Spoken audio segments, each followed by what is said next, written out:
morning, everybody. It's Stephen here for the Idiot Quilter, and welcome to my weekly episode. It is episode number 294 for January the 14th, 2025. And today is my half birthday. And you might be wondering, what's a half birthday? Well, my birthday is exactly 6 months away from today's date.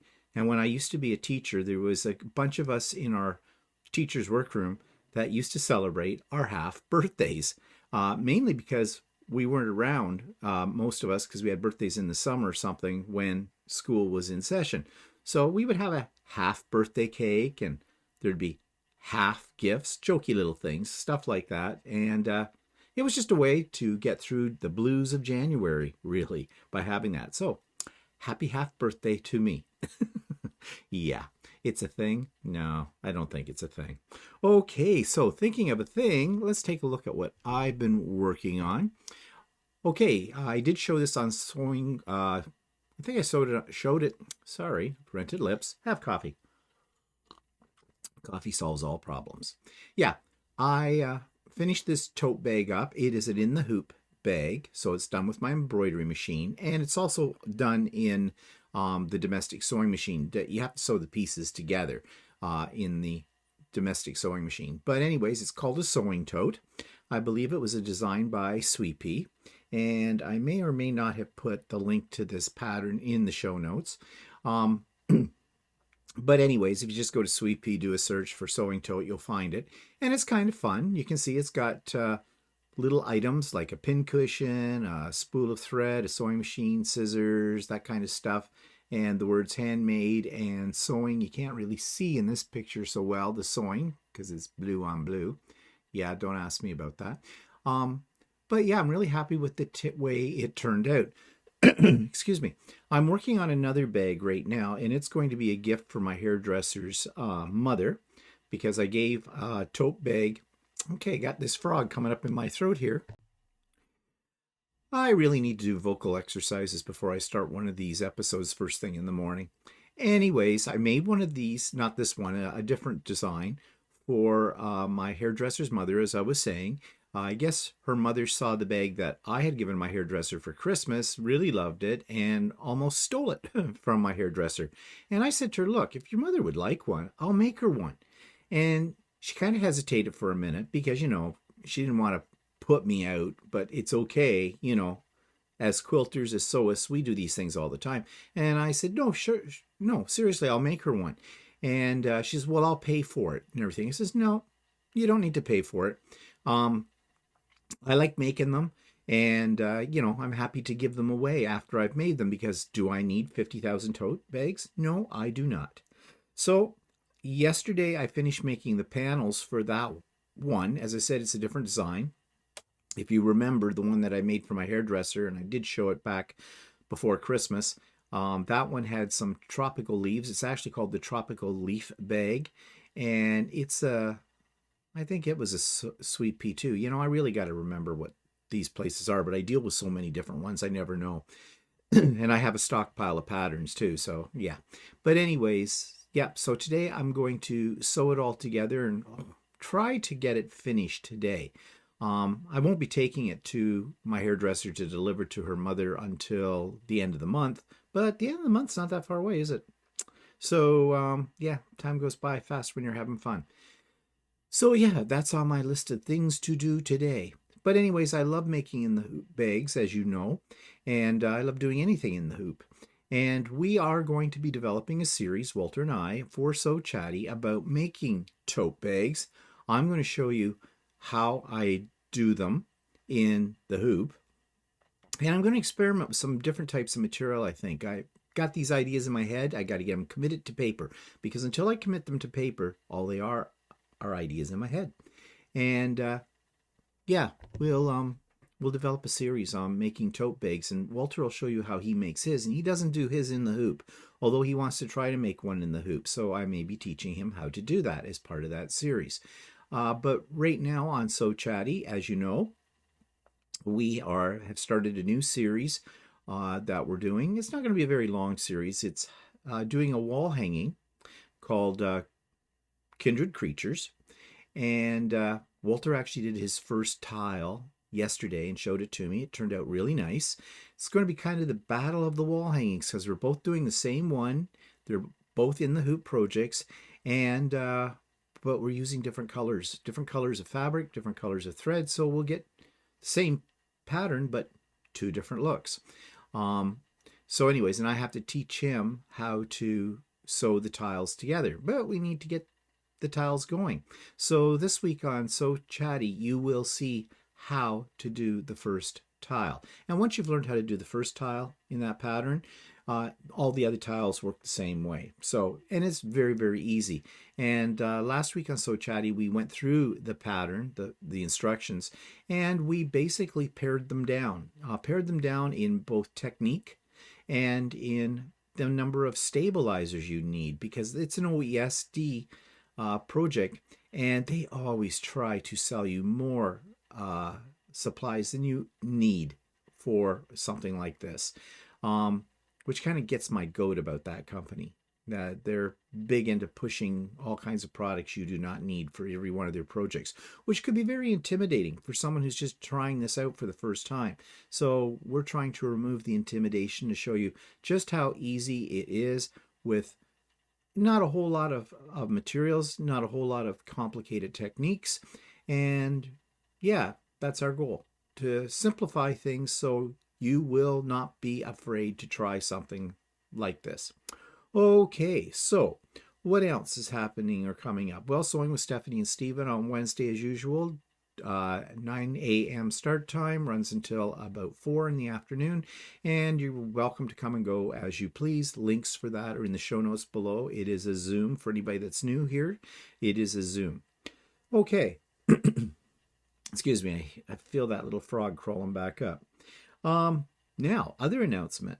Pop-up Sew Day. Yeah, it seems like forever since we've had one, doesn't it? Well, it was last year. Well, it was in December. But Pop-up Sew Day this coming Saturday, January the 18th, 2025. There's a link for it in the show notes below. Again, I've had quite a few new subscribers to my channel, so I will go over this information. So those of you that are been here for a while and know all about this, you can go make yourself a quick coffee and come back. Pause me, make a quick coffee and come back, or, fast forward me, whichever works for you. Anyways, yes, this Saturday, January the 18th, 2025, start time 8 a.m. You do not have to be there at 8 a.m. It is a come and go as you please. You can come anytime during the day. You can leave anytime during the day. You do not have to register for this event or anything like that. Just show up if you're interested. What are we going to do? Work on whatever we want. There isn't any instruction going on or tutorials or anything like that. It's not like my retreats. By the way, just as an aside, I am looking at several different dates. I haven't finalized it yet for when the spring retreat will be. All I can tell you is it will be in sometime late April is what I'm thinking right now. But more about that in the coming weeks. But anyways, back to Pop-Up Sew Day. So you work on whatever you want. It's a lot of fun. I hear it's going to snow, and it seems it snows everywhere in the world these days. Doesn't matter whether you're in the northern hemisphere or in Canada, or if you're down in the southern United States, everybody's getting snow. So wouldn't that be nice? It's nice and cozy. I like sewing on a rainy or a snowy day. There's just something warm about that. You got your coffee or whatever, and you're working at your machine, you're in your happy place. Well, that's what Pop-Up Sew Days are all about, being in a happy place. We do not get into drama. There will be no discussion of politics, religion. We'll probably discuss weather, but weather's, relatively safe. But everybody's very supportive. If you're new, again, this is for the newbies. The ones who have come many times know how it works. Everybody is welcome. And you'll find people are supportive, want to see what you're making if you wish to show it. No judgment. It's just a nice time. It's just a nice time. You're sewing with friends. So please, if you've thought about joining one of the Pop-Up Sew Days, and for that matter, one of the Sewing with Stephanie and Stephen, please do. Please do. You are welcome. You are all welcome. So as I said, the link for the Pop-Up Sew Day, it is a Zoom event. It is not a YouTube live, and it is not recorded, is in the show notes below. And those of you that are on my mailing list, I have already sent that information out to you yesterday, Monday. Okay, so what else? All right, so that takes me to demos, reviews, sew along thoughts, things like that. I bought, when I was down in Dahlonega at Stephanie Stitches' retreat, I bought some alpha clips. Now, you know, I'm just in love. Since I got that sticker pack with numbers and letters on it that are created by GE Designs, I have been sticking these things on all of my clips and loving it. I don't know why I hadn't done this years before. You know, I'm an idiot. Yeah, that's the name of the channel. But I'm loving them for keeping my cut pieces for whatever I'm working on organized in the whole bit. They are great. Well, I saw a package, I'm not sure what the company is, that makes these clips with the numbers and letters already embossed on them. They're just wonder clips, or a type of wonder clip with this little markings on it. So I bought a package. They weren't that bad in price, about $20 Canadian. So I thought I would show these to you. I made a little video clip here about them and how I'm using them. So here's that right now. Recently, I did a video about something I got in the Kawartha Quilting box, which were little alpha stickers and number stickers that you put onto clips so that you can organize your cut fabric pieces in a way that keeps you, well, organized. And I really loved using them. And in this picture, you can see I show you my different types that I have. Now, over to the far left, the one with the Sharpie marker on it is my homemade version of one of these clips. Next to it is, with the M on it, that's one of the GE Designs little stickers. And I like those a little better because they're a little neater looking and they show up well too. And also they came with ones for different measurements, and I put those on some of my longer clips, like 1.5 inch squares or something like that. So I find them really, really useful. So I was really thrilled when I went to Common Threads in Dahlonega, Georgia, when I was down for the retreat, and found these clips, the two black ones that have embossed on them the letter and a number. So I bought a package of them, and they weren't too bad of a price. They worked out to about $21 Canadian for a full set of letters, 26 letters and 10 numbers. Now, the only thing I've got against them, though, is it's not as easy, and you can see this in the picture, it's not as easy to see the embossed letter or number on these particular clips. Maybe if they had done them in a different color, that might show up better.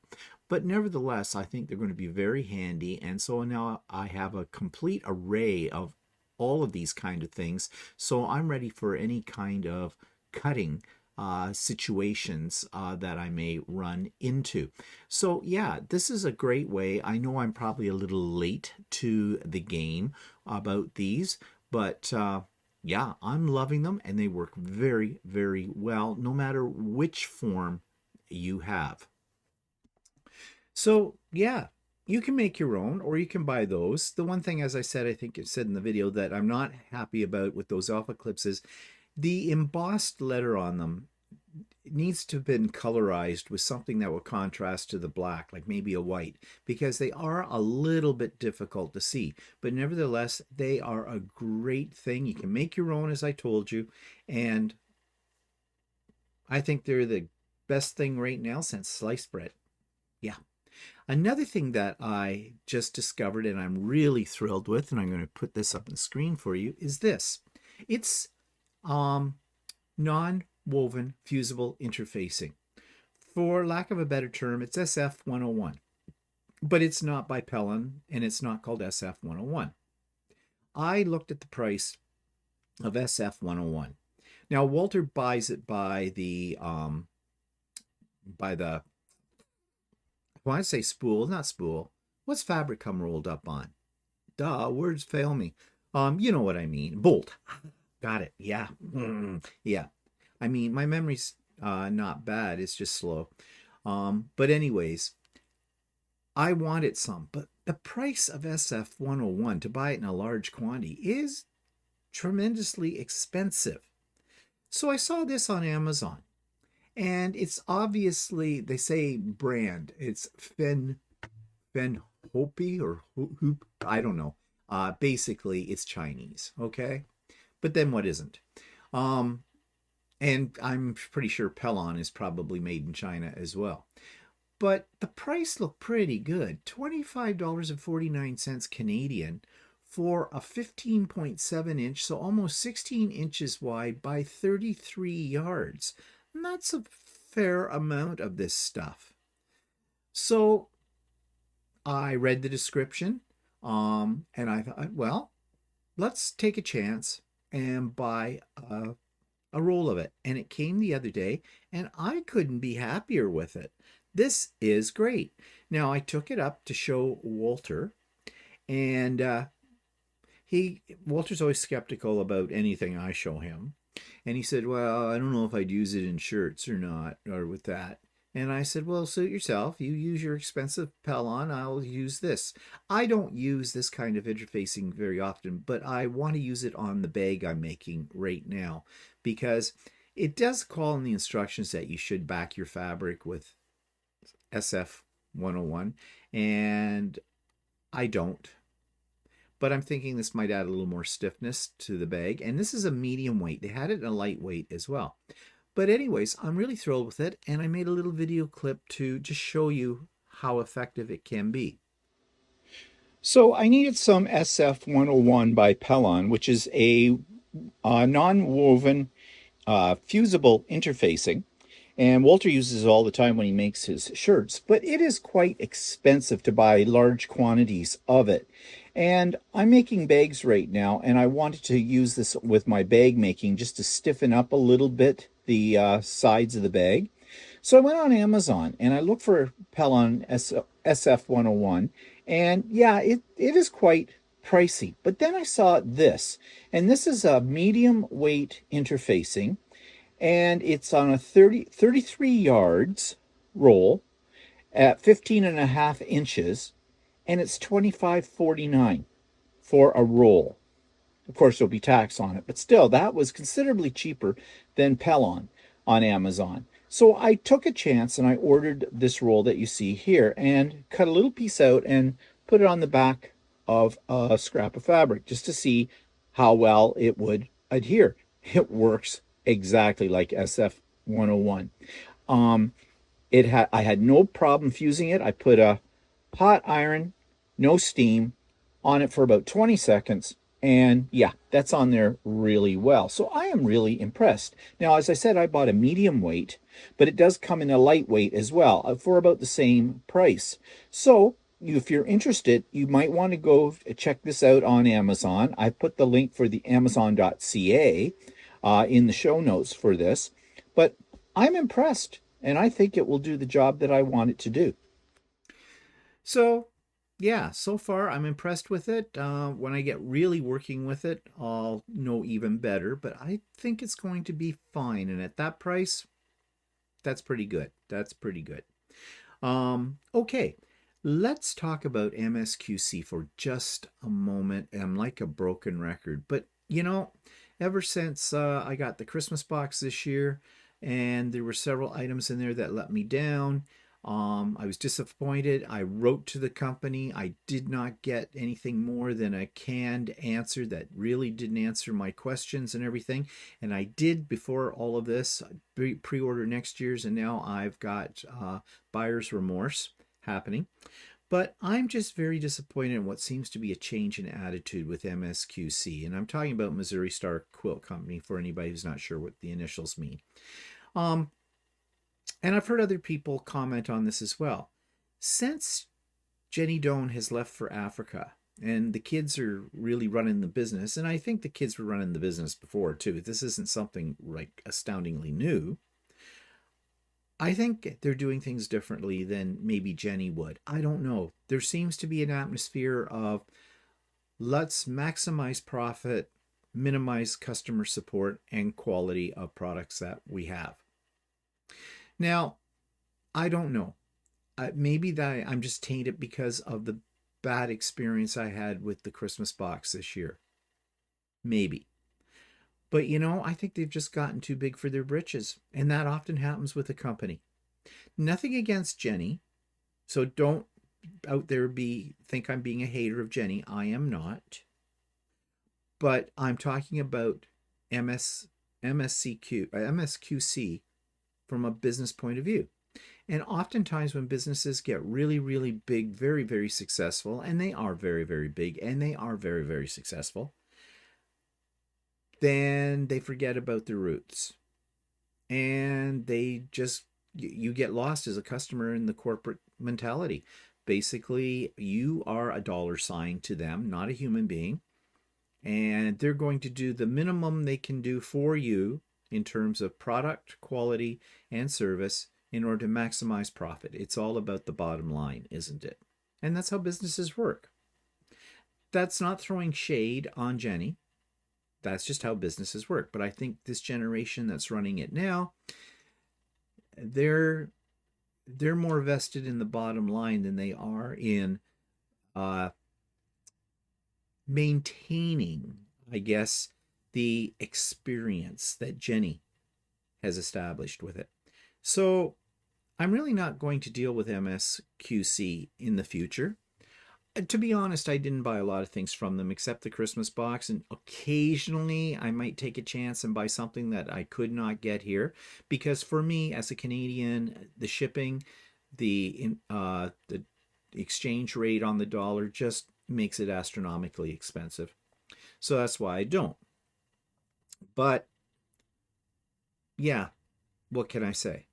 So I'm just keeping my eyes out for it. I've heard other people saying something similar to what I just said as well. So it's not just me. There's other people who have noticed a change too. So just putting it out there. We don't need to have a whole lot of comments saying one way or the other about your support for the company. I know there are people with, extreme brand loyalty to Missouri Star Quilt. And that's fine. If you're happy with it and everything like that, that's great. Wonderful. As I always say, you do you. Okay? But these are just my thoughts. And this wouldn't be me if I didn't share those thoughts with you, as you well know. Okay, so that takes me to subscribers quilt of the week. This comes from Patricia Blakely. I hope I said her last name right. I think I did. And it's a beautiful creation, and let's take a look at it. This week's quilt from a subscriber comes from Patricia Blakely, and she writes, "Hi Stephen, in 2024 I finished my version of the 2022 BOM from the quilt show called Garden Party Down Under. The pattern is by Irene Blank. I used hand and machine piecing and applique, quilted on my home sewing machine. Those Australian creators really know what they're doing." Well, they do. And I saw this one because I'm also subscribed to the Quilt Show, and I have to say it looked like too much of a challenge for me. But it is absolutely beautiful. You did a wonderful job of it. There's an awful lot of applique on this quilt as well. And I do like applique, but I just thought this was going to be too much for me to handle. So I can understand why you got it in 2022 and it took you 2 years to finish it, because there is a lot of detail in here. And the quilting on it is great, and you used your home machine for that, and that's just wonderful. A great challenge, but you certainly created a very fine product. So thank you so much for sharing that with us, Patricia. Okay, so that takes me to YouTube of the week, and I discovered there was a YouTube that by Jason Yenter, and Jason Yenter is a fabric designer, and for me, he's new. Just discovered him. Walter bought me a bundle of his fabric for Christmas, and I love Jason Yenter's fabric. He is my new love or flavor of the year, I think, right now. So there is a video that I found of him presenting what's coming in 2025 from his fabrics, and I believe his fabric company, or the one he deals with anyways, I don't know if it's actually his or not, is called In the Beginning Fabrics. And so here's my review of that YouTube clip. This week's YouTube video clip comes from a designer of fabric and patterns that I have just recently found and absolutely love. I absolutely love Jason Yenter's fabrics, and he has a video clip showing what's coming up in 2025 from his line of fabrics. The company, I believe, is called In the Beginning Fabrics. So if you'd like to see a preview of some really gorgeous fabrics and some really interesting patterns, then you'll want to check out this clip. Again, his name is Jason Yenter. He may be known to you, but he was not known to me, but I absolutely love his stuff. So if you don't know Jason Yenter, you may want to check out that YouTube clip to get a sense of his fabric line. Okay, that takes me to future projects. This one is called Gnome Follies, and it's by Charisma Horton. And she's not really new designer, but she's new to me as well. And at the retreat, at Stephanie's retreat, Stephanie had some of her patterns available on the takeaway table. I believe Charisma donated those to Stephanie as well. So I picked up a couple actually, and of course this one had gnomes on it, so you know I had to pick it up. So here's what I'm talking about. This week's future project is called Gnome Follies, and it's a pattern by Charisma Horton. And if you remember last week, I also presented you with one of her patterns that I got at the retreat I was at. And of course, this had gnomes on it, and I simply had to have it. So I do have it. I'm not sure. This looks to me like it's probably an applique project. Does it say? It says Gnome Follies is a cute pattern featuring gnomes and flowers. There is some applique, and she says I do fusible, but you can do any type you prefer, and regular rotary cutting and piecing. So I think it's kind of cute. It's a little different. It's got kind of a modern look to it as well, and it is available as a digital download as well, and I've put the link in the show notes below if you're interested in acquiring this pattern for yourself. I'm really looking forward to it, and I think this will make a great little scrap project as well, since you can make the gnomes hats and other parts of them in whatever color scheme you wish. So that's Gnome Follies by Charisma Horton. So that takes me to what I've been working on this past week. I have not been very productive since I got back home from the retreat. I'm a little overwhelmed with all the different projects and plans I have. I even had to create a timeline for this year to plot all the events and things that are coming up so I can have a sense of what free time do I have. And believe me, the year already is filling in very fully, and that makes me feel a little overwhelmed. And I have to keep saying to myself, the only deadlines you are creating are the deadlines you are creating for yourself. So if you're stressing out about this, it's because you brought the stress on yourself. It's nobody else's fault. So get a grip, breathe, and do what you can, and don't worry about it. Just move on. It's not a race. That's what I tell myself. Now I have to work on convincing myself that what I'm saying is true. Anyways, I did work on several things over the past week. So here's a little video clip to show you what I've been up to. So what have I been working on this week? Well, I haven't been all that productive. This is my design wall, and there's about 4 different projects up here. Of course, the big blocks are the ongoing project with the Barnstar sampler. The blue blocks and that brownie colored star one, those are for a pattern that I am developing.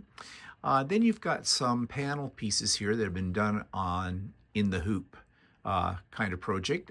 This is for a wall hanging that we have started a series on, the ones with the black background. Those we started on So Chatty this past week, and we'll continue on this week with that.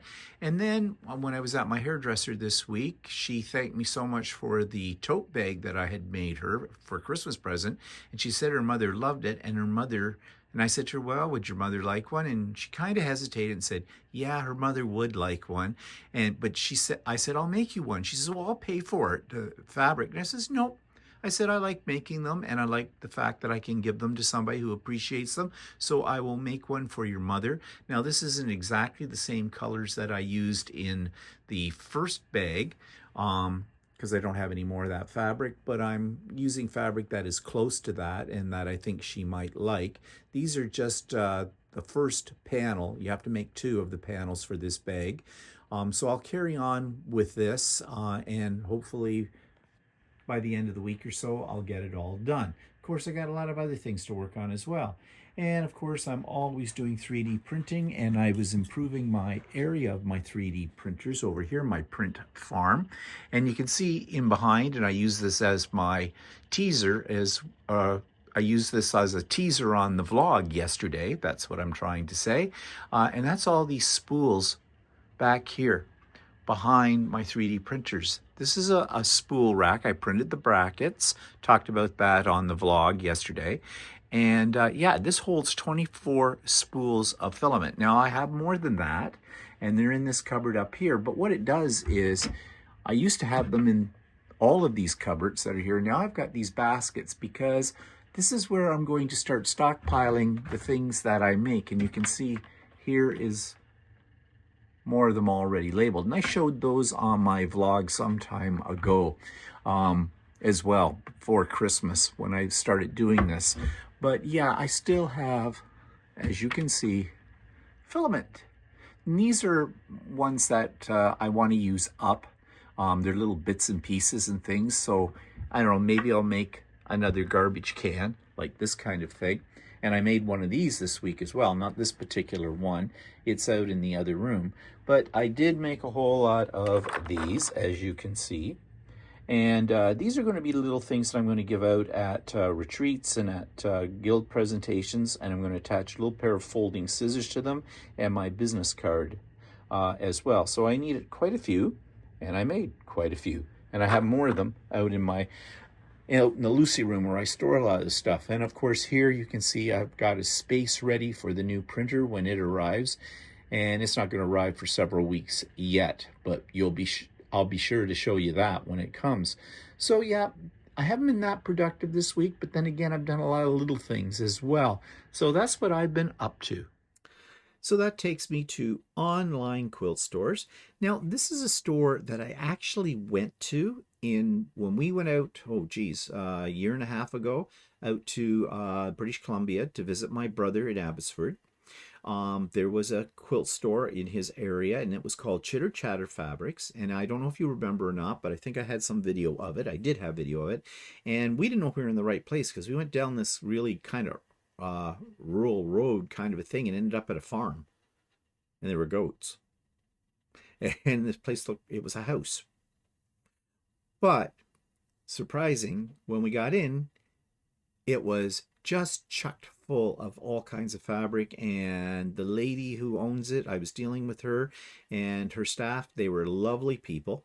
But I don't think I ever reviewed their online store. So this is my review of Chitter Chatter Fabrics in British Columbia, Canada. This week's online quilt store is out in BC, Canada, and it is called Chitter Chatter Fabrics. Now, this is a store that I actually visited when I went to visit my brother a year or so ago in Abbotsford, BC, but I never reviewed their actual website. So I'm going to do that now. So here is their front page, as you can see, and they have their time. They are located in a little bit off the beaten path kind of place, but well worth the experience if you happen to be out in Abbotsford area of BC. But nevertheless, let's just check out their website. So they have an explanation of who they are, and they have a sale going on right now. They have Tana lawn cotton, sneak peeks, previews, new arrivals, all their fabrics, pre-cut bundles, themes, gift ideas, sewing machines, and you can subscribe to their newsletter. So all of that on the first page. So let's jump right into their fabric. And here we are. Now we have this, which we've seen times before, which I like, the left-hand breakdown of navigating their site, which is a great thing. Let's go right into their cottons. And they have Andover, Art Gallery Fabrics, Benartex, Blank Fabrics, Camelot Designs, Clothes Work. They have a wide selection, a lot of free spirit fabrics, as you can see here. In the beginning fabrics, those often have Jason Yenter, who is my new flavor of the month, as you know. So yeah, there's lots here, lots and lots, and they have over 5,977 individual pieces of fabric to choose from. So let's check their prices, and let's just go for something that's very common. Let's go to Free Spirit, because I think everybody knows Free Spirit fabrics. Now they have this set up by designer, and there's quite a few. So Kind of Wonderful, Tim Holtz Fabrics, Tula Pink. Okay, let's check out Tula, because everybody loves Tula. And they have an explanation of who she is, and they have it all designed by her lines. So let's see, Dragon's Breath are blenders, I believe. $11.99, which I'm assuming is by the meter. Let's just check that. It is by the meter, good. And $11.99 Canadian, that's a pretty good price. Now, mind you, these are just solids. So let's go back. Let's find something in a print and see if their prices vary a great deal. Okay, let's check out, let's get out of Tula, and let's go for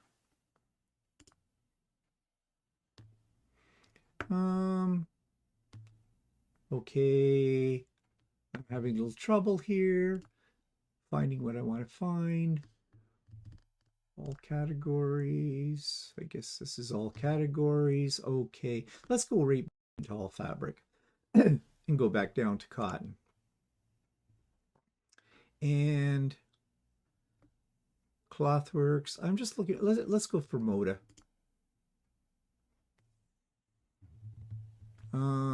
Okay, $23.98 for grunge. That must be wide back, I would assume.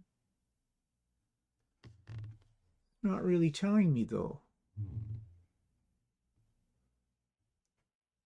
No, it's not. That's expensive. Grunge, oh, it's metallic. Okay, that might be why. Let's go back. I'm not having any luck here finding. I did see Northcott. Got to go back a little further, I think. Let's see. Here's Northcott down here. So let's go to Northcott. Okay, $19.98 for these. So that's by a meter. Okay, prices are, yeah, $19.98. Well, that's about the average. That's about average. Dead center, I would say. So yeah, and they have a fairly good selection by the looks of things. Okay, so anything else we want to look at here? I did notice that they had Henry Glass. I believe Henry Glass just recently passed away.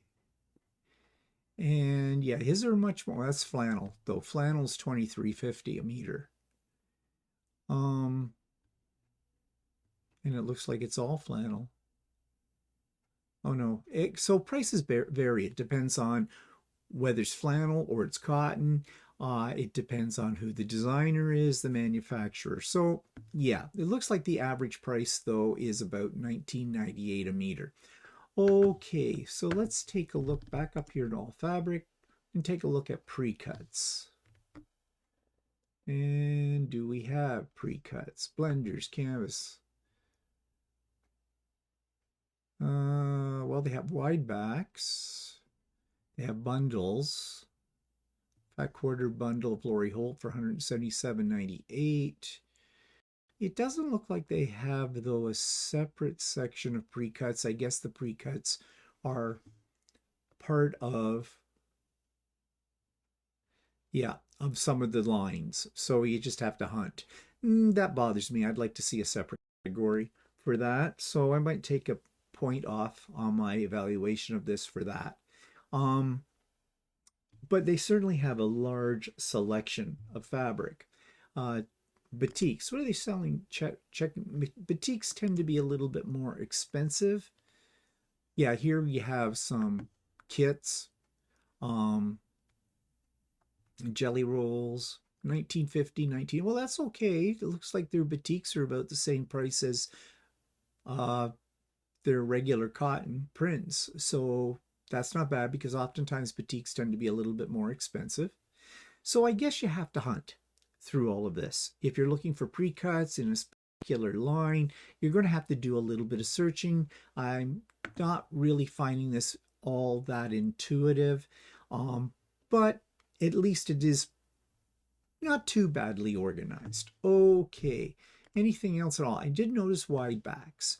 Let's see what they're charging for wide back.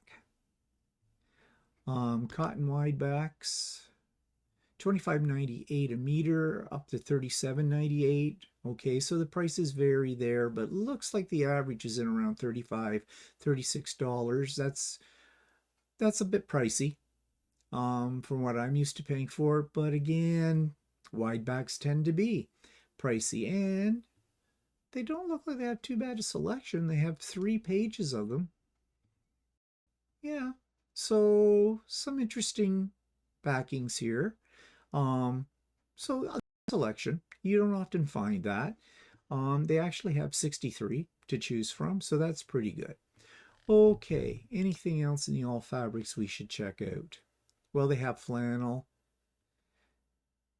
and rayon. So if you're looking for clothing fabric, it looks like they have that, and they even have vinyl. So that's okay. What else do they have to offer? Well, of course they have notions, but I don't usually check out the notions because notions are pretty much standard in prices. And again, they have them all divided into categories. So yeah, now what about thread though?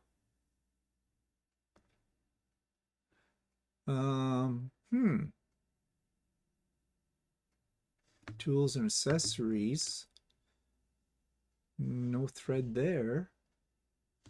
Cutting, okay. Let's just do a search then and see if they've got thread. Yeah, a little bit. They have Glide, $21.98. That's expensive. Glide. Aurifil, but small spool, $98. Yeah, the Glide thread's a little on the pricey side. I am assuming that that's, what size of spool is that? Oh no, that's a 5,000 meter spool though. Well, that's pretty good. That's different. Okay, that's a large spool. So it's always hard to tell in the pictures, I find. But that's not bad then at that price, $21.98 for that size of spool. And it looks like that's all they sell. It doesn't look like they sell. Does it say anything here? Oh, now we hit pre-cuts and bundle kits. This is weird.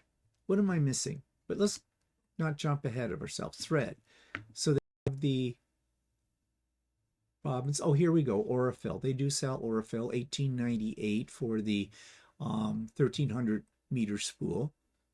That's pretty much the going price.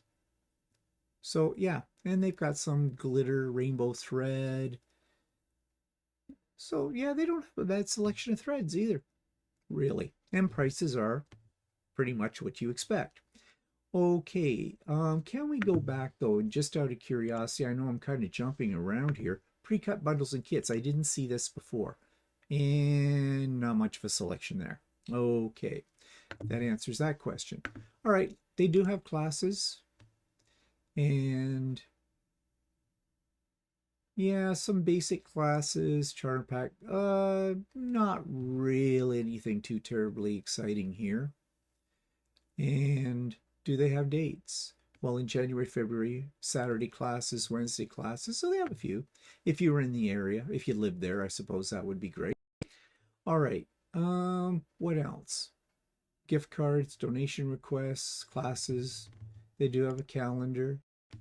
And they do show what's coming up on their calendar. You know, so many of the sites I've been to have a calendar, don't have it filled in, or it's just a blank page. This is nice to see that looks like they're keeping up with that. Okay, well, the only one thing I didn't find is shipping. So let's see what they charge for shipping, if I can find anything. Shipping, here we go. And they have Canadian and US rates, free shipping before tax on orders over $125. Shipping costs for all purchases below 125 varies by province. Okay. So it wouldn't be hard to get over $125, so you get free if you're in Canada. In the States, orders under $100 Canadian has a flat rate of $35. If it's over $100, has a flat rate of $45. And then they have international shipping too. So, okay, shipping is not bad. I'm not sure how much it costs. It depends on the province. I guess you'll find out when you log out from the site, or when you put things in your cart and you check out. But, you know, as I said, free shipping for Canadians over $125, that's not bad, because I wouldn't have any problem spending $125 for sure. So, yeah, overall, I think it's worth a visit. They have a good selection of fabrics. Prices are fair. Shipping isn't bad. They have the major threads, and the thread prices are good. So I'm going to give Chitter Chatter Fabrics about 8 out of 10, I think, overall rating. I wasn't very happy with the way the interface was working as far as narrowing down very quickly what I wanted to look for. I found that their pre-cuts were a little scarce as well. But besides that, yeah, I think it's a site that's worth visiting, especially if you're Canadian. And so I give it 8 out of 10. That's Chitter Chatter Fabrics in BC, Canada. So that brings me to the end of this episode of The Idiot Quilter. Just a couple of reminders. One, thank you to those of you that have sent me in pictures of your beautiful creations for me to feature on here. I think I have enough right now for about the first or second week in February, but I'm taking more all the time. And just a reminder, they don't have to necessarily be quilts or anything that you have created. Anything that shows your creative ability. Okay. And I'll be more than happy to show one picture of that item and send me a little blurb, 50 words or less, about it. So yeah, I'm still accepting those. That's great. Anytime. Yeah, please send them to me. And Pop-Up Sew Day this coming Saturday, January the 18th. So all the details are in the show notes below for that as well. And hope to see many of you at it. It's going to be fun, fun, fun. Always fun. It's always fun on Pop-Up Sew Days. At least I get a kick out of it. Just saying. But anyways, so thanks for joining me today. Hope you have a great week, and we'll see you later. Bye for now.